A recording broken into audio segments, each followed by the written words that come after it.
San Marcos está dividido en tres partes, ¿no? Y estamos viendo ahorita la segunda parte de su libro, que se titula La proclamación del siervo.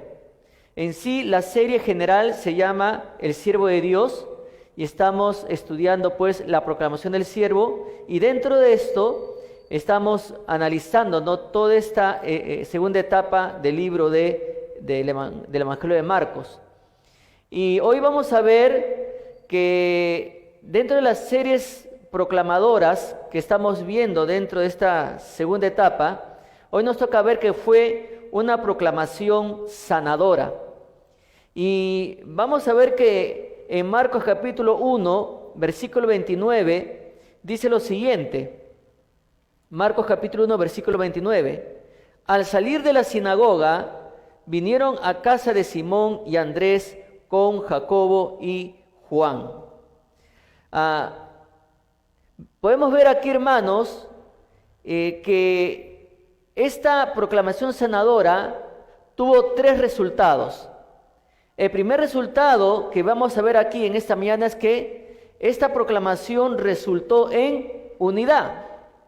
Y qué interesante, ¿no? Miren, y eso lo vamos a ver luego, pero nuestra hermana Ruth dijo algo muy importante.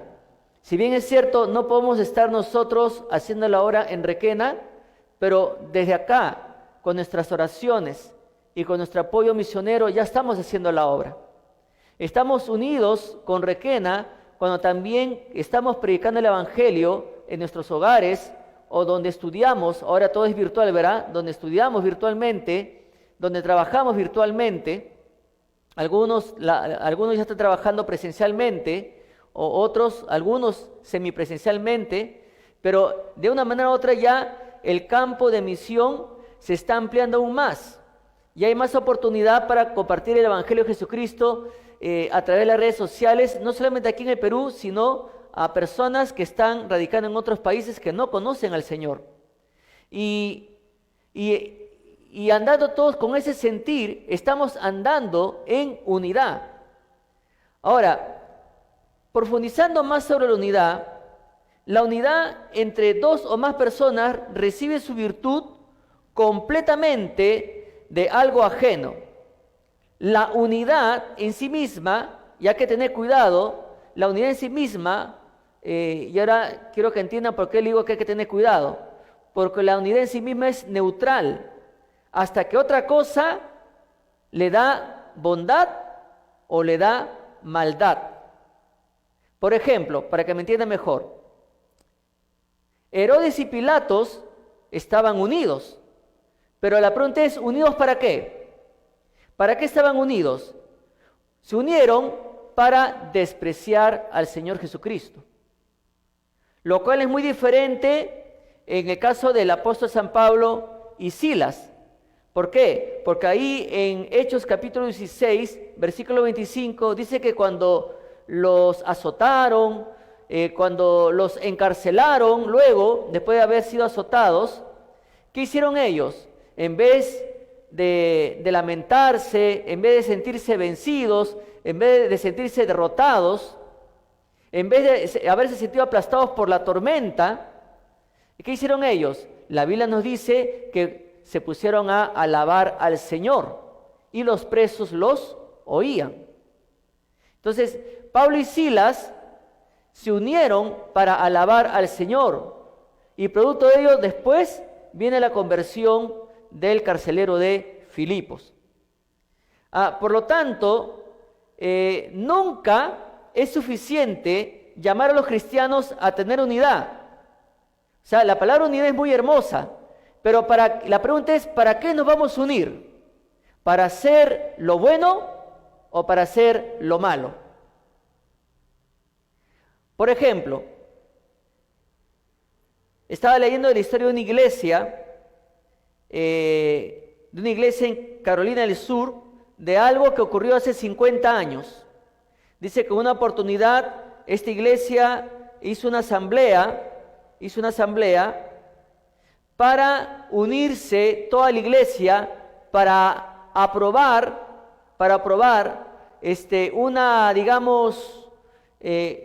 una ley interna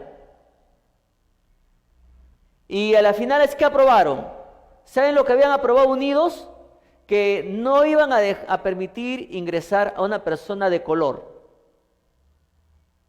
Ahora, esa decisión que tomaron no fue una buena decisión, por lo tanto, no fue una buena unidad. Hay iglesias donde también se han unido en asamblea para bendecir actos sexuales prohibidos por la misma palabra de Dios.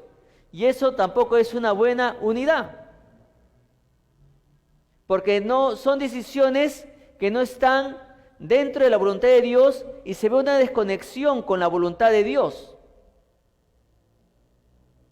Hoy vemos que hay tanta delincuencia y los delincuentes cuando la policía los interroga, todos tienen el mismo libreto, todos tienen la misma respuesta. Lo hice por necesidad, o lo hice por esto, lo hice por el otro, y tienen el mismo libreto, como que todos, como que su acto de hacer el mal los lleva a responder ante las autoridades las mismas cosas. Es como que están unidos mentalmente. Se organizan para organizar pues sus delitos, inclusive han encontrado hasta mapas, han encontrado a grupos de criminales reunidos en ciertas oportunidades, han atrapado a toda la banda y estaban unidos programando y preparando todo, ya sea para asaltar un banco o para cometer un acto terrorista, como hemos visto en otros lugares del mundo o como ocurrió anteriormente acá en nuestro país. Entonces, y todos estaban altamente preparados, todo estaba bien planificado en unidad para hacer el mal. Bueno, en este caso podemos ver una fuerte unidad entre Jesús y el Padre, porque aquí vemos que el versículo dice: al salir de la sinagoga vinieron a casa de Simón y Andrés con Jacobo y Juan. Es lo que nos dice Marcos capítulo 1, versículo 29. Entonces, desde ya Jesús, y con los casos anteriores que hemos visto, a la medida que hemos ido avanzando en el Evangelio de Juan, hemos visto la fuerte conexión o la fuerte unidad que Jesús tiene con su Padre. En una oportunidad él dijo: yo y el Padre uno somos. Entonces vemos acá que él siempre mostraba una unidad. ¿Con qué fin? Porque la unidad, cuando es usada correctamente, obra sanidad. La unidad, cuando es usada correctamente, sana vidas. Y es lo que está haciendo Jesús. Jesús vino a este mundo a cumplir la voluntad del Padre y en todo momento mostró unidad con el Padre. Y esa unidad fue para bien. Pero acá hay algo interesante. Jamás Dios prohibió hacer sanidades en sábado. Y acá podemos notar pues que los religiosos de la época de Jesús estaban totalmente desconectados de Dios, porque jamás Dios prohibió que se hiciera el bien en sábado.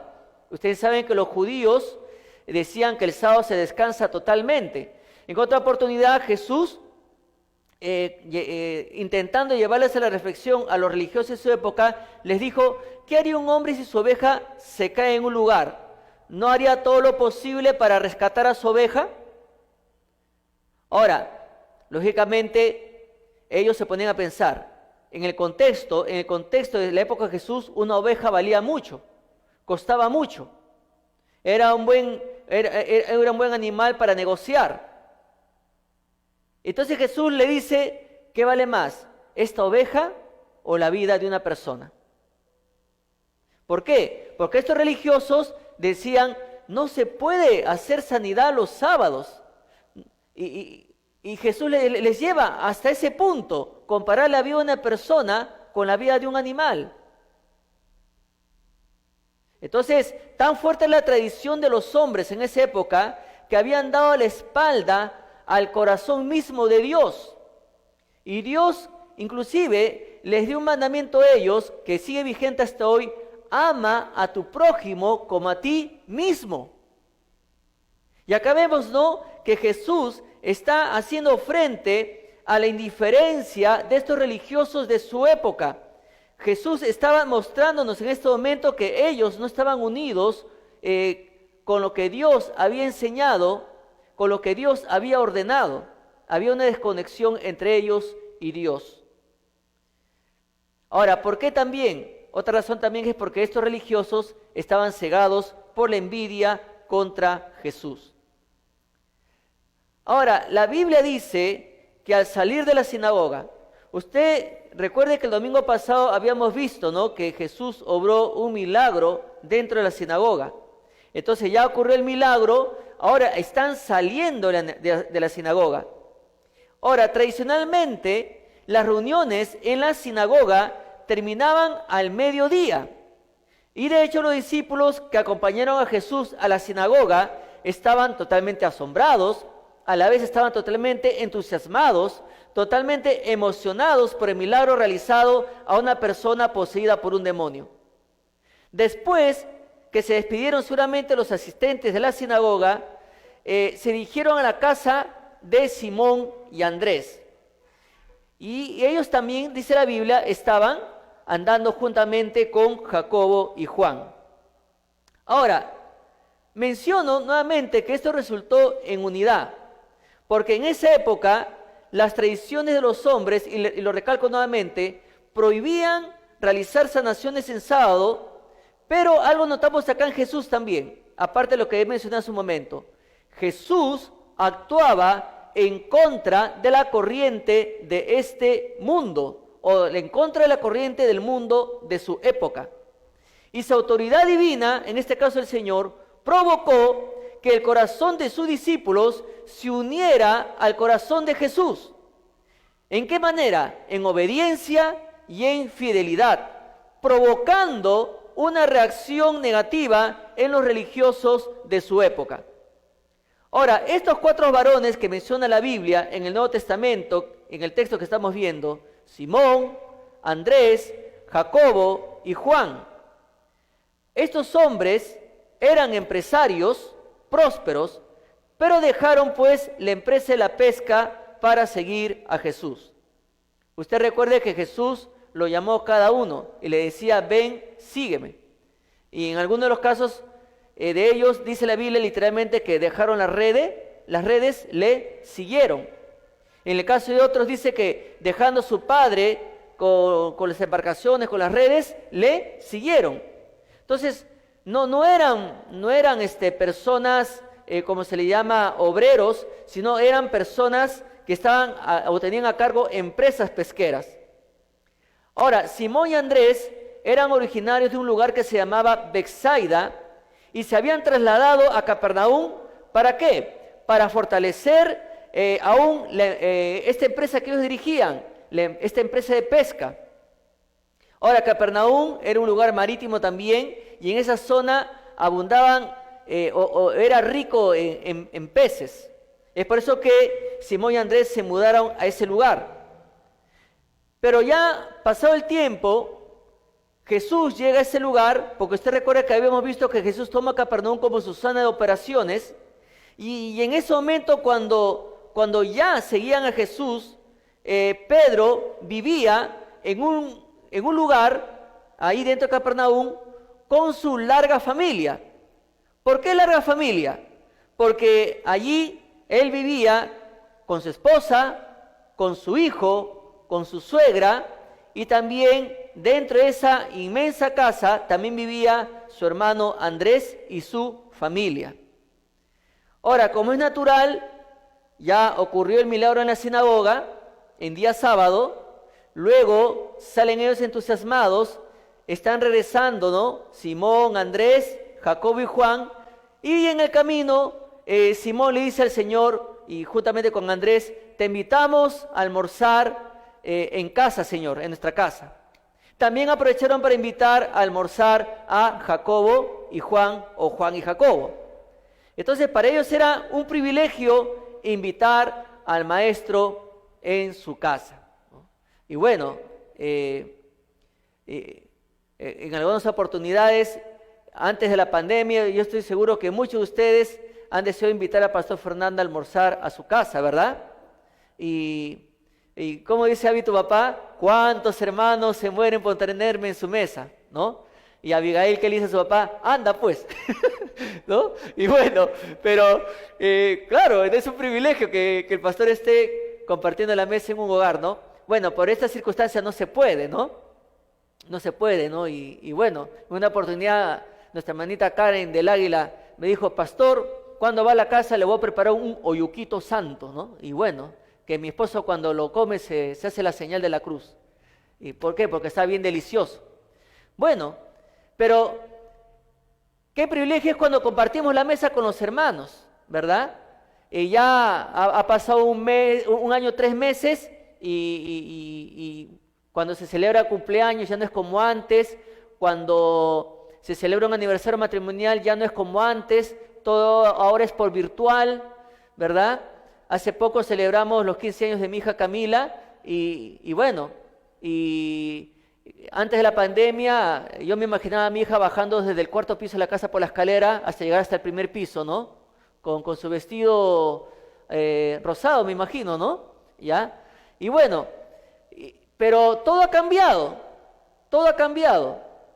Y todo será virtual, limitado, ¿no? Y no hay, digamos, ese momento donde todos nos uníamos y podíamos compartir, conversar, etcétera, pasar un tiempo de coinonía, un tiempo de unidad. Y bien, y acá vemos que para Simón y Andrés era un privilegio invitar al maestro a almorzar a su casa. Lógicamente, con estos compañeros nuevos para ellos, como lo que es Jacobo y su hermano Juan también. Ahora, acá había algo interesante que notar en estos 4 varones. ¿Qué provocó Jesús en estar unido con su Padre? Provocó una fuerte unidad también entre estos 4 varones y el Señor Jesucristo. ¿Por qué? Porque estos 4 varones aprendieron también a ser fieles al Señor y obedientes al Señor. Eso es muy importante. Jesús dijo, yo y el Padre somos uno. Y eso trajo gran bendición a la humanidad. Una bendición que sanó los corazones y sigue sanando corazones de millones de personas a través de toda la historia desde que Cristo vino a este mundo. Y ahora nos toca a nosotros, la Iglesia del Señor, continuar, estar unidos con Dios. ¿Para qué? Para que, y como mencionó nuestra hermana Ruth hace un momento, ¿no? Podemos decir palabras, pero nuestros hechos van a dar un fuerte mensaje de lo que Dios está obrando en nuestra vida. De nada vale de repente predicar bonito, hablar bonito, cuando nuestra vida está dando otro mensaje. Y ese mensaje que muchas veces da nuestra vida, si es negativo, eso va a destruir vidas y se va a pisotear el nombre del Señor. Entonces, estos hombres que fueron impactados por la vida misma del Señor, ahora estos hombres están andando en unidad, no solamente con Jesús, sino en unidad con el Padre, en fidelidad y obediencia. Nosotros, hermanos, de igual manera, somos llamados a amar a Dios y no a este mundo. O sea, Dios no desea que amemos el sistema pecaminoso que nos invita a seguir este mundo o la corriente de este mundo. Este mundo lo que intenta es detenernos para no servir al Señor en obediencia y fidelidad. El mundo te va a ofrecer de todo para que tú te paralices. Si bien es cierto, muchas cosas han cambiado a raíz de esta pandemia. Y qué interesante, y recordarán muchos de ustedes, ¿verdad? El segundo culto, ¿por qué se caracterizaba? Porque reventaba de personas. Ahora se ha invertido. Ahora en el primer culto hay más asistencia, pero en el segundo culto hay una baja asistencia. La pregunta es, ¿por qué será? Bueno, puede haber muchas razones, y muchas de ellas son entendibles. Todavía los hermanos están en un proceso de confiar en la protección de Dios. Muchos no vienen por temor, muchos no vienen por miedo, muchos no vienen por precaución. A pesar de que se están cumpliendo todos los protocolos de protección, pero se vive en un contexto de desconfianza. Un hermano puede decir, yo me puedo echar alcohol, todo, puedo ir con mi mascarilla, todo, pero ¿qué pasa si un hermano no sabe que está infectado? Entonces hay ese temor todavía, hay ese miedo. Entonces esto va a ser un proceso largo y tenemos que seguir orando para que Dios fortalezca confianza a nuestros hermanos. No todos espiritualmente son fuertes, no todos espiritualmente son, digamos, o están animados para ya llegar de una vez al culto. Esto va a ser un proceso largo, lo cual tenemos que comprender y entender. Pero eso no es motivo para dejar de predicar el Evangelio. Eso no es motivo para retroceder en nuestra comunión con Dios. Eso no es motivo para retroceder en lo que estamos haciendo o debemos hacer cada día, adorar al Señor. Dentro del campo de la música, y en esto vamos a coincidir bastante con la hermana Ruth, cuando la sala está llena, como que cuando uno canta, no sé si le pasa, hermana, como que se siente más confiado. Es cierto, el nervio está ahí acompañándonos también, los nervios. Pero como uno que se siente más respaldado cuando la sala está llena. Pero cuando la sala está vacía se siente algo raro. Pero, ¿qué es lo que nos ayuda a los que cantamos? Lo que nos ayuda a cantar con convicción, con seguridad, con fortaleza, es que no lo hacemos para los hombres, lo hacemos para Dios. Pero si lo hiciéramos para los hombres, ¿cuál sería nuestro cántico de repente? Bueno, hermanos, como hay solamente 10, pase lo que pueda para llegar al nivel. Pero no, porque la Biblia nos enseña que donde hay 2 o 3 congregados en su nombre, Él está en medio de nosotros. Así que no hay motivo para dejar de adorar, no hay motivo para dejar de alabar, como también no hay motivo para dejar de estar unidos con Dios, haciendo su voluntad. No hay motivo para dejar de ser fiel. No hay motivo para dejar de ser obediente. Y acá vemos, ¿no?, que Jesús con su ejemplo contagió, inspiró a estos 4 varones para que vivan de esta misma manera. La Biblia dice algo muy interesante, hermanos, y solamente le pido que lo escuche. En 1 Juan capítulo 2, versículo 15 al 17, dice, no améis al mundo, ni las cosas que están en el mundo. Si alguno ama al mundo, el amor del Padre no está en él, porque todo lo que hay en el mundo, los deseos de la carne, los deseos de los ojos y la vanagloria de la vida, no proviene del Padre, sino del mundo. Y luego dice, y el mundo pasa y sus deseos, pero el que hace la voluntad de Dios permanece para siempre. Ahora, se lo voy a leer en la Nueva Traducción Viviente, es otra versión, y acá es más entendible todavía, y un poquito más crudo. En la Nueva Traducción Viviente dice lo siguiente, dice, no amen este mundo ni las cosas que les ofrece. Porque cuando aman al mundo, no tienen el amor del Padre en ustedes. Pues el mundo solo ofrece un intenso deseo por el placer físico, un deseo insaciable por todo lo que vemos y el orgullo de nuestros logros y posesiones.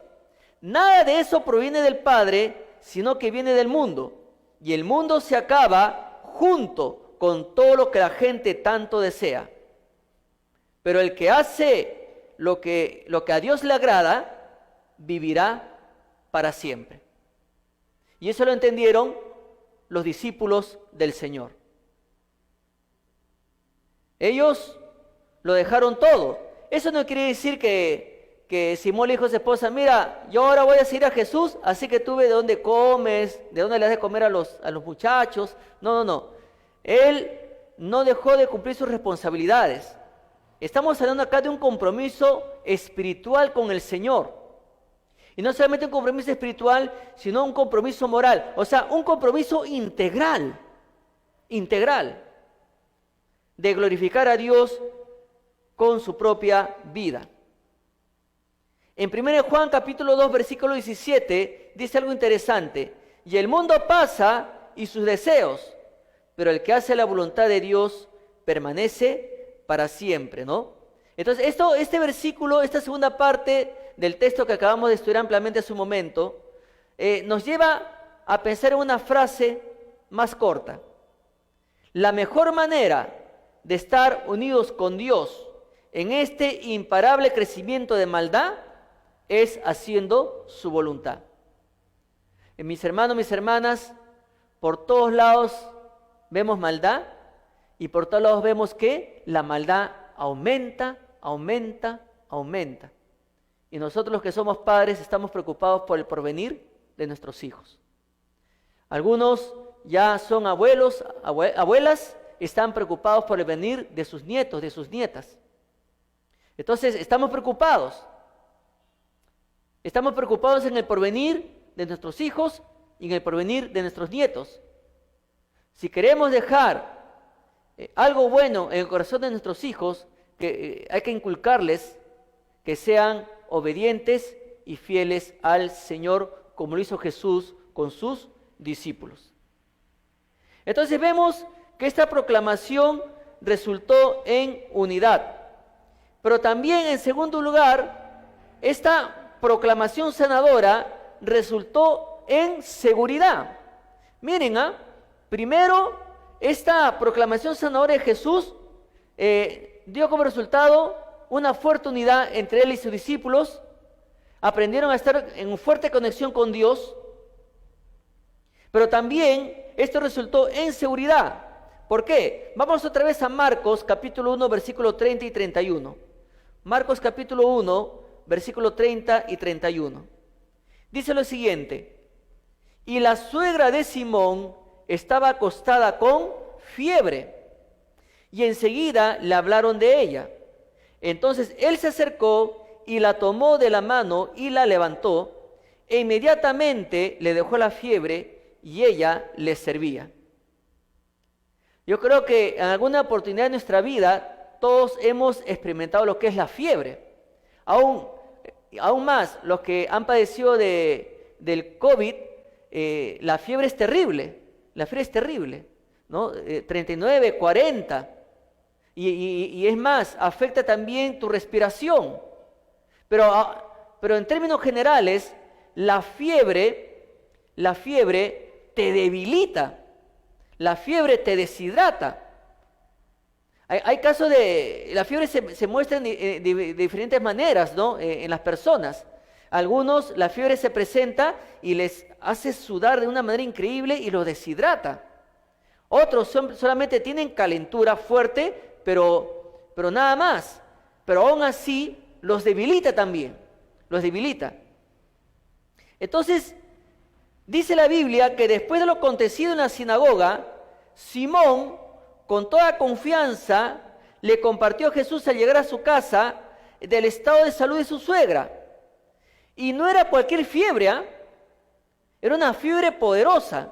Porque usted recuerde que uno de los evangelistas, porque tenemos 4 evangelistas, Mateo, Marcos, Lucas y Juan. Y uno de los 4 eran médicos.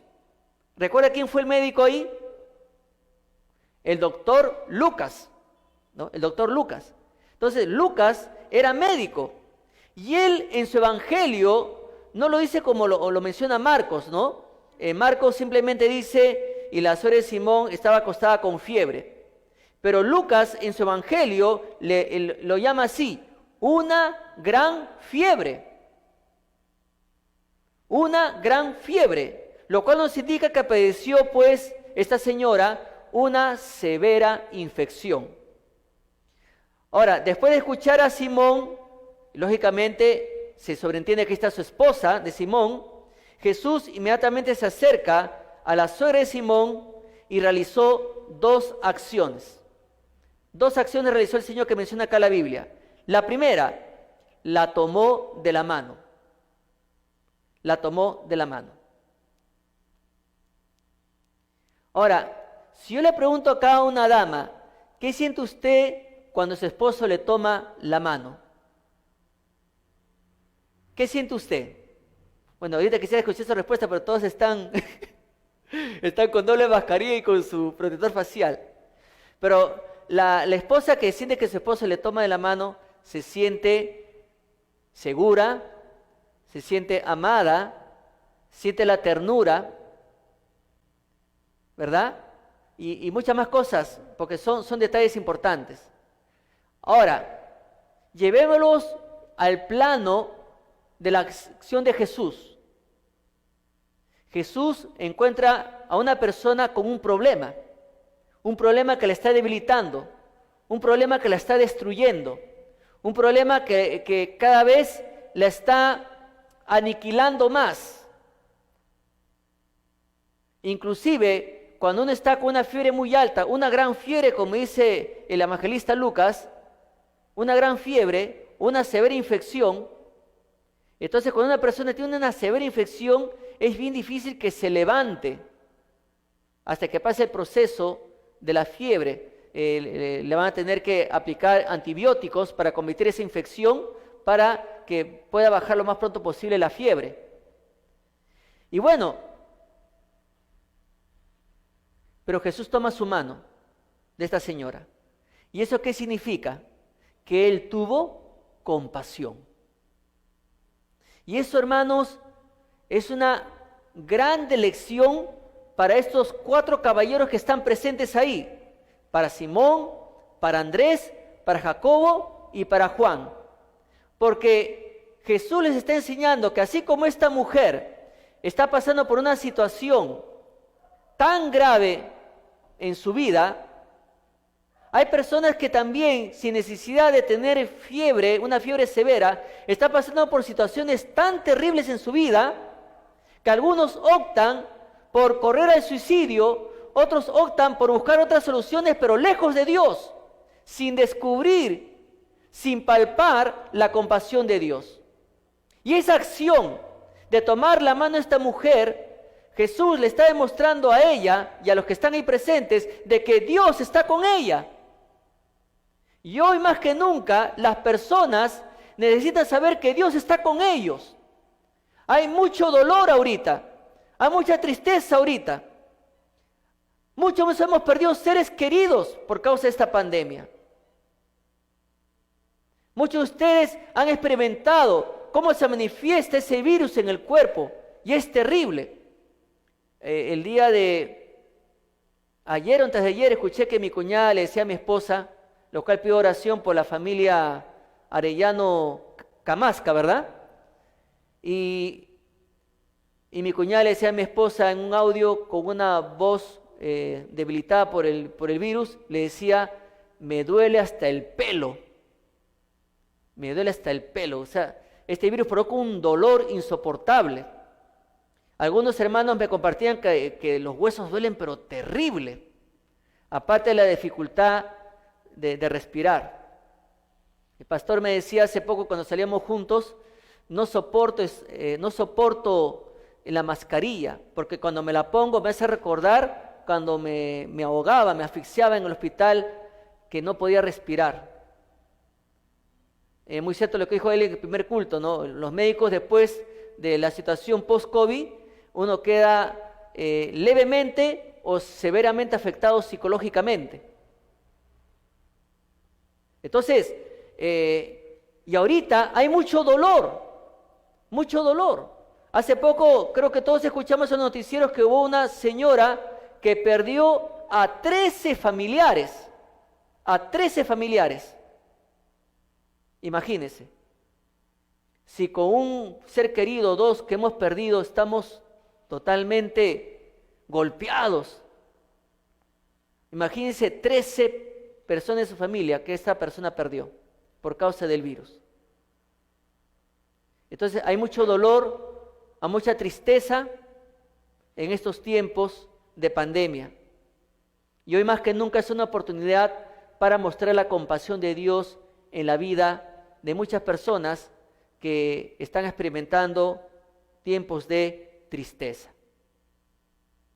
Pastor Fernando me decía que es muy triste y muy difícil predicar el Evangelio, porque no puedes moverte de la camilla, no puedes, te lo prohíben.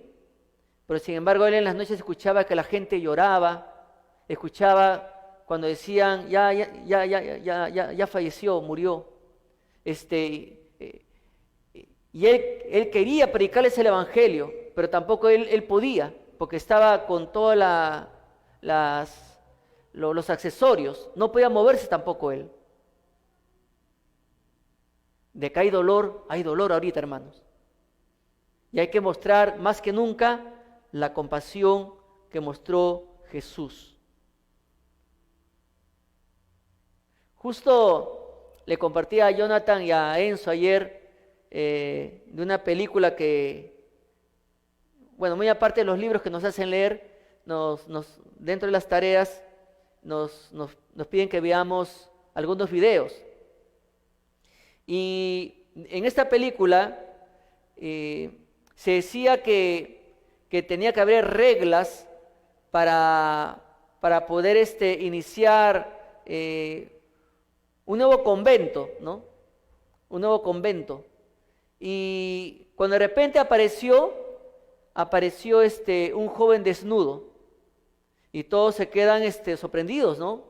Porque estaban en un lugar donde se estaba construyendo un convento y todavía no tenía techo, pero ya habían paredes levantadas y ahí estaba el líder de este convento. Pero aparece un joven totalmente desnudo y algunos lo miraban asombrados y otros lo miraban mal, porque había llegado al convento desnudo. Algunos estaban sorprendidos y otros lo tomaron como algo inmoral. Pero nadie se puso a pensar por qué él llegó así. Entonces, este líder le pregunta, ¿no?, del convento le pregunta a este joven, ¿qué pasó? No, es que puse en práctica lo que tú nos enseñaste. ¿Qué cosa? Que si veo a un hermano en necesidad, tengo que proveerle de lo que Dios me ha dado. Entonces yo lo vi sin zapatos, lo vi con una ropa totalmente gastada. Entonces lo primero que hice es poner en práctica lo que nos enseña la Escritura. Y le di todo le di. Eso es compasión. Lo que este joven hizo es tener compasión por su prójimo. Algo que a todos nos quedó y siempre nos quedará bien en claro es la enorme compasión que nuestra hermana Beni tenía, no solamente por los locales, sino también por las personas inmigrantes. No necesariamente tenían que ser evangélicos. Ha habido hermanos venezolanos, colombianos, haitianos que han llegado acá a la iglesia. Los que tienen años acá en Palmarés les recordarán. Una época habían bastantes colombianos acá. Muchos de ellos venían con su carta de recomendación de pastores de sus iglesias. Otros no necesariamente, y en el camino conocieron al Señor. Luego llegaron los haitianos, muchos de ellos creyentes, otros no eran creyentes, pero tuvieron la oportunidad de escuchar el Evangelio y nuestra hermana Beni, algunos veía que venían desabrigados, de una manera u otra buscaba para conseguirles una camisa, una chompa. Luego comenzaron a llegar los hermanos venezolanos y muchos de ellos venían de manera totalmente debilitados en un sentido. desabrigados. Algunos en una oportunidad, un miércoles después del culto en la noche, llegó un matrimonio con una bebita de 4 añitos. Y cuando yo conversé con el hombre me hablaba pero temblaba. Y en ese momento la hermana vino inmediatamente, llamó a una doctora, vino inmediatamente, y este hombre estaba con un cuadro de infección terrible. Inmediatamente lo atendieron todo y le dieron medicamentos. La hermana Beni siempre juntaba ropa, inclusive hasta ahora hay ropa ahí que ella había juntado para cualquier necesidad urgente que se pueda presentar. Inmediatamente le dieron ropa para la niña, se consiguió medicamentos para este señor, ¿no? Y bueno, su esposa estaba totalmente preocupada. Y no habían comido 2 días totalmente. ¿Por qué? Porque todo lo que podían juntar era para que no le falte a esta criaturita. Ellos se las tenían que aguantar. Son situaciones muy difíciles. Pero la compasión tiene que estar vigente en nuestros corazones. Porque si realmente Cristo reina en nuestro corazón, no podemos carecer de compasión. Porque Jesús dijo, el que me ha visto a mí, ha visto al Padre. Y desde que hemos comenzado a estudiar el Evangelio en Marcos, desde el inicio ya hay un fuerte mensaje de compasión de Dios hacia las personas, revelado a través de Jesucristo. De tal manera que en este contexto de pandemia, si nosotros somos indiferentes, por lo tanto, no somos compasivos, como lo hizo Dios a través de Cristo. Entonces, esta acción de tomar la mano debe significar mucho para nosotros, hermanos. Debe significar mucho. Pero también dice que la levantó. O sea, con autoridad, como menciona Lucas en su Evangelio, reprendió la fiebre. Y eso que nos hace ver, hermanos, que cuando nosotros comenzamos a poner en práctica la compasión de Dios a través de nuestra vida, eso va a ser una fuerte reprensión para la persona insensible, para la persona que no tiene aprecio a su prójimo, para la persona que aborrece a los inmigrantes. Porque Dios dice en su palabra que al inmigrante trátalo como a tu compatriota, como a tu local. Dios no nos enseña en su palabra que tratemos al inmigrante como un enemigo, como un extraño, sino como un hermano nuestro, como un compatriota nuestro. ¿Y sabe por qué también? Porque Jesucristo dijo claramente, mi reino no es de este mundo. Sin embargo, los hombres lo maltrataron. Dios también en el Antiguo Testamento le dio un fuerte mensaje a su pueblo. Al inmigrante trátalo como un hermano, porque también tú fuiste extraño en tierra ajena. En otras palabras, si no quieres que te traten como te trataron en esa tierra extraña, tú debes tratar al inmigrante como a un hermano. Y acá nuestras acciones de imitar a Dios, su compasión, va a ser una fuerte reprensión a las indiferencias o insensibilidades que muestran las personas en todo lugar. Una vez que la fiera la dejó, la suegra de Pedro inmediatamente realizó una acción muy importante en gratitud al Señor. ¿Qué hizo esta señora? Les servía, dice la Escritura. Y esto era señal que la mujer estaba totalmente, 100% sana. No se requirió de un periodo de recuperación, porque ustedes, los que hemos enfrentado una fiebre fuerte, sabemos que una vez que te pasa la fiebre, tú no sales corriendo a hacer lo que estás acostumbrado a hacer. No, tiene que haber un proceso de recuperación. Y más aún si la fiebre está deshidratado, si la fiebre lógicamente afecta todo tu cuerpo. Entonces, ¿qué hace usualmente la mamá cuando el hijo ya ha pasado el proceso de fiebre? Le prepara su buen caldito concentrado, ¿verdad? ¿No? Y es más, cuando uno pasa el proceso de la fiebre, uno queda débil, no tiene ni fuerza para tomar la sopa. Entonces uno tiene que dárselo en la boquita, ¿no? En la boquita, ¿no? Y bueno, y así pasó con los hijos cuando eran pequeños, cuando tenían fiebre. ¿Ah? A Henry seguramente le daban la sopa en el biberón porque la cuchara no entraba. Entonces, así es cuando uno queda débil. Pero uno tiene que apoyar al principio a una persona después que ha pasado por un periodo de fiebre. Pero en este caso, la señora fue sanada totalmente. Esta mujer estaba totalmente débil, pero al llegar Jesús reprendió la fiebre y esta mujer de débil le fue de vuelta, ¿qué cosa? Le fue de vuelta su energía, le fue de vuelta su vigor. Y inmediatamente estaba lista para ayudar, lista para servir en las tareas de la casa y con una razón muy grande, en gratitud al Señor.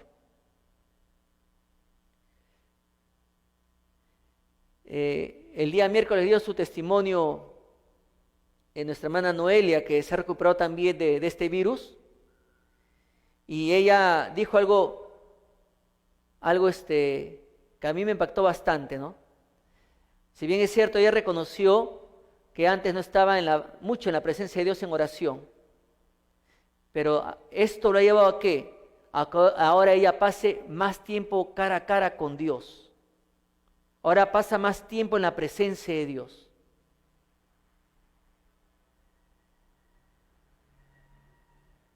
En algunos casos, yo diría que en todos los casos, de la manera como se presente este virus en nuestra vida, en todas Dios tiene un propósito.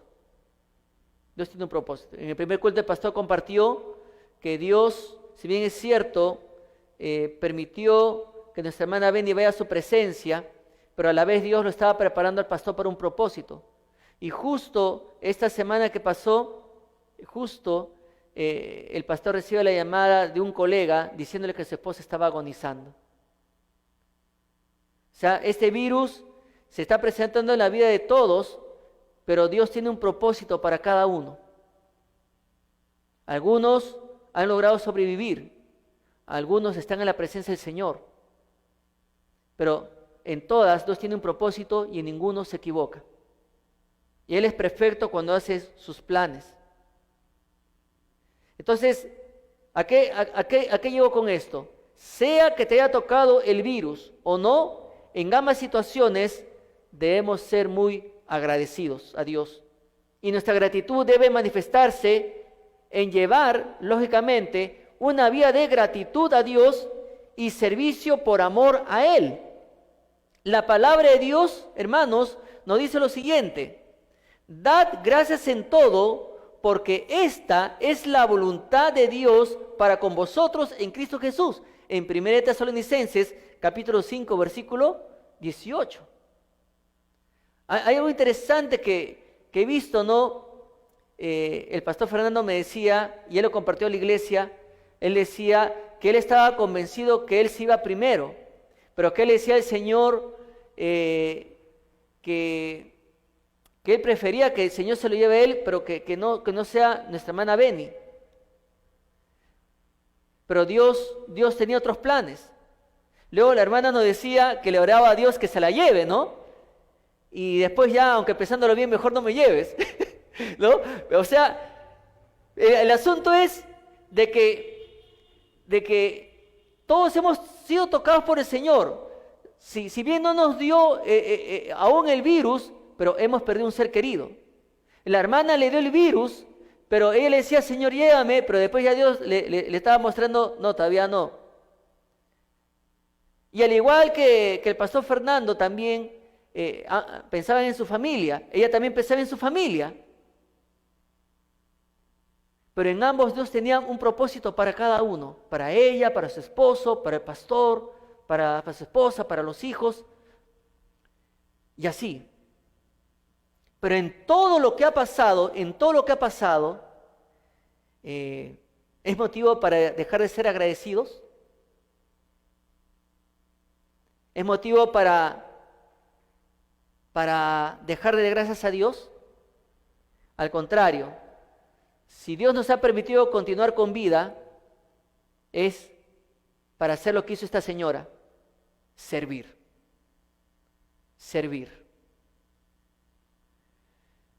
La Biblia dice, y todo lo que hacéis, sea de palabra o de hecho, hacedlo todo en el nombre del Señor Jesús, dando gracias a Dios Padre por medio de Él. En Colosenses capítulo 3, versículo 17. Todos sabemos lo que pasó el rey David. Si bien es cierto, él reconoció que le falló a Dios por el caso de adulterio que cometió con Betsabé. Pero de ahí él comenzó a pagar las consecuencias de su pecado. Pero luego él dice, te alabaré, oh Jehová, con todo mi corazón. Después que le faltó a Dios y luego comenzó a pagar las consecuencias de su pecado, y él reconocía que era por la consecuencia de su pecado, porque él decía en uno de sus salmos, contra ti he pecado. Pero luego él dice, te alabaré, oh Jehová, con todo mi corazón. Y luego dice, contaré todas tus maravillas. Él aprendió a tener un corazón agradecido. Y eso, él tuvo que aceptar la muerte de su hijo, porque Dios, como consecuencia de su pecado, le dijo que ese niño iba a morir. Pero no fue motivo para que él deje de ser agradecido. Mis hermanos, parece que el ser agradecido en estos tiempos es un reto para los creyentes. Porque si bien es cierto, si el creyente está con esta fiebre de debilidad espiritual, entonces va a terminar resentido con Dios. Pero si él está unido con Dios, entonces él va a contar las maravillas de Dios. Va a tener un corazón agradecido, pase lo que pase.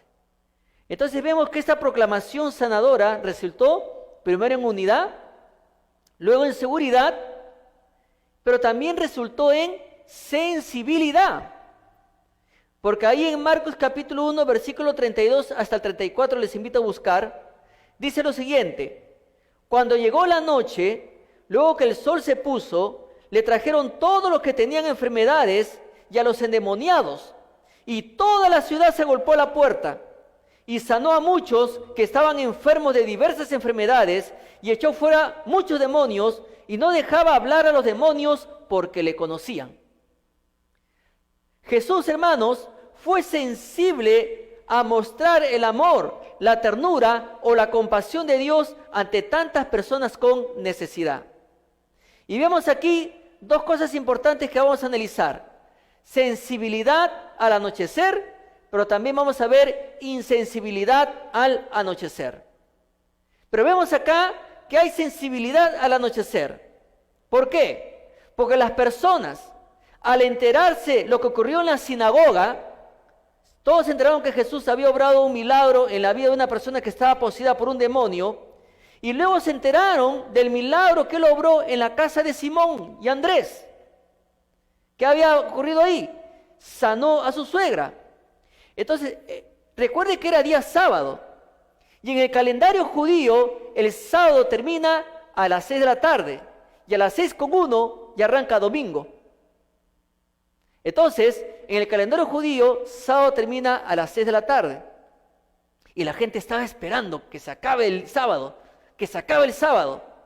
Estaban ansiosos, estaban esperando que se acabase el día sábado por ese calendario judío de la época. Y una vez que llegó a las 6 de la tarde, por grandes cantidades, las personas llegaban a la puerta de la casa de Simón trayendo a sus seres queridos que estaban pues enfermos, estaban con diversas enfermedades, y la Biblia dice, y después vamos a analizar eso, que muchos traían también a personas poseídas por demonios. Ahora, la gran pregunta es, ¿por qué las personas trajeron a sus parientes enfermos después de las 6? ¿Por qué no trajeron antes? No, es que vengo de la chacra, no, es que ¿te duele? Ah, ya, aguántate pues, ¿no? Ahorita estoy descansando. No, no fue por eso. Lo que pasa es lo que vimos al inicio de este sermón. Los religiosos estaban desconectados de Dios. Los religiosos estaban desunidos con Dios. En ningún momento Dios prohibió que se haga el bien al prójimo. Y estos hombres habían prohibido en día sábado que alguien cargue a un ser querido o a su prójimo que estuviera enfermo. Eso es insensibilidad.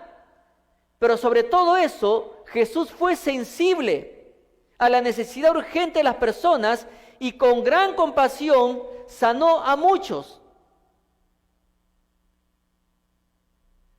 Jesús va a mostrar una gran sensibilidad. Y eso, hermanos, tiene que golpear nuestro corazón en esta mañana. Jesús no es indiferente a la necesidad del ser humano. Jesús no es indiferente, Jesús no es insensible a la necesidad del ser humano. Cuando Marcos usa la palabra le trajeron, indica que seguían llegando las personas sin cesar. Sin cesar. En ningún momento la Biblia dice que Jesús dijo a las personas, ya no puedo más, estoy cansado, ya por favor deténganse, vengan otro día. En ningún momento Jesús le dijo, basta, vengan mañana. No. Jesús fue sensible a la necesidad.